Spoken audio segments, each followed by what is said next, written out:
Although various kingdoms ruled the Indian subcontinent over the centuries, Indian agriculture, stoneworking, animal husbandry, pottery, metallurgy, textile manufacture, bead making, wood carving, cart making, shipbuilding industries consistently grow करती रही।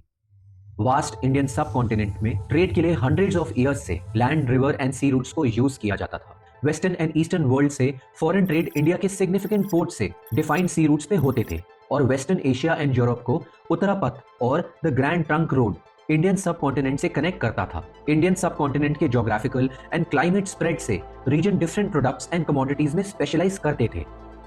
Northern India से silk, woollen products, केसर, wooden products, paper, fruits, carpets, blankets, copper and brass products, glassware, food grains all over India trade होता था। Western land route और port cities से world over heavily export किए जाते थे।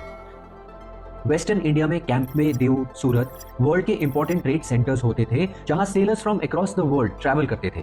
इन port से इंडियन सब कॉन्टिनेंट के ट्रेड को मिडिल ईस्ट, वेस्ट एशिया और यूरोपियन कंट्रीज से कनेक्ट किया जाता था। ईस्टर्न एंड वेस्टर्न कंट्रीज के ट्रांसशिपमेंट के लिए भी इन पोर्ट्स को यूज किया जाता था। Manufactured silk and cotton products Gujarat region से एक्सपोर्ट होते थे। India's famous blue indigo dye Greeks, Romans and Egyptians massively import करवाते थे। राजस्थान फेमस मार्बल की डिमांड दिल्ली किंगडम्स में रेगुलरली होती थी। सूरत में ऑल ओवर इंडिया से टेक्सटाइल्स लाए जाते थे और डाई करके लार्ज स्केल में एक्सपोर्ट किए जाते थे। सदर्न इंडिया में मालाबार, कोरोमंडल, आंध्र कोस्ट वर्ल्ड के बिजिएस्ट ट्रेड सेंटर्स थे। मालाबार कोस्ट में कैलिकट इंडिया का मोस्ट इंपॉर्टेंट ट्रेडिंग सेंटर था और वर्ल्ड में पेपर का biggest supplier. In the Middle Ages and Renaissance period, pepper was one of the most sought after commodities. Golconda के diamonds and precious stones की demand all over India and world में होती थी।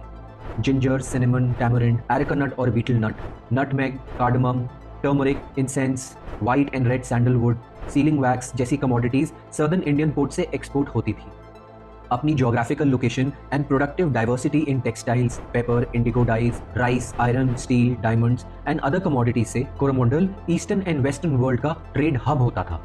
Eastern India's Bengal had the world's highest regional economy ever. It was known as the paradise of nations. Cotton was heavily grown in the regions of Bengal और यहाँ से cotton fabrics की varieties and Golconda muslins world over export किए जाते थे। गुजरात और बिहार के large scale cloth manufacturers Bengal की कॉटन सप्लाईज पर डिपेंडेंट थे।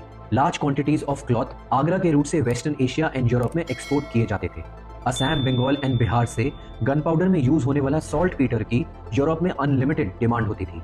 World की biggest shipbuilding industry was found in Bengal, 10 times that of the United States. India perfected advanced technologies centuries before Europe. Ancient Indian technology से high carbon steel medieval Europe को export होता था, जिससे the famous swords Damascus and Toledo बनाई जाती थी।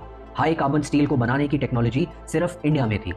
Europeans 19th century तक इस टेक्निक को नहीं सीख पाए थे।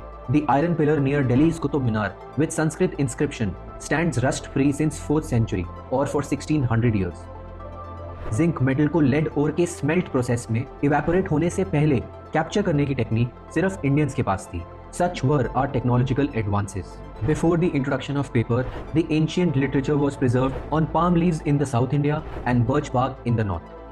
Between 1st and 17th century AD, ancient and medieval world में इंडियन इकोनॉमी लार्जेस्ट होती थी, controlling between 25 to 35% of the world's wealth. World का ट्रेडिंग सेंटर इंडियन ओशन में होता था और इंडियन ओशन का ज्योग्राफिकल एंड इकोनॉमिक सेंटर था इंडियन सब कॉन्टिनेंट। इंडिया के मैसिव एक्सपोर्ट्स के रिटर्न में mostly silver and gold receive किया जाता था। The great Roman empire was addicted to Indian luxury products like spices, muslin, silk, gemstones, perfumes and paid heavily in gold, silver, copper and wine.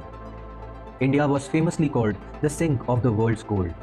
Babar ने अपनी biography में लिखा था कि हिंदुस्तान में वर्ल्ड का 1/4 गोल्ड पाया जाता है और साथ में diamonds, raw materials, precious stones के नेचुरल रिजर्व्स की वजह से इंडिया को द गोल्डन बर्ड बुलाया जाता था।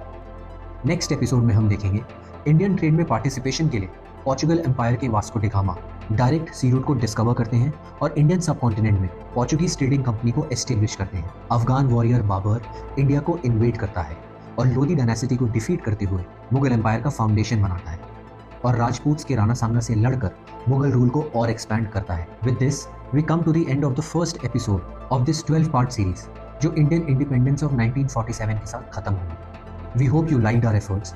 Please watch the next episodes and subscribe us. जय हिंद।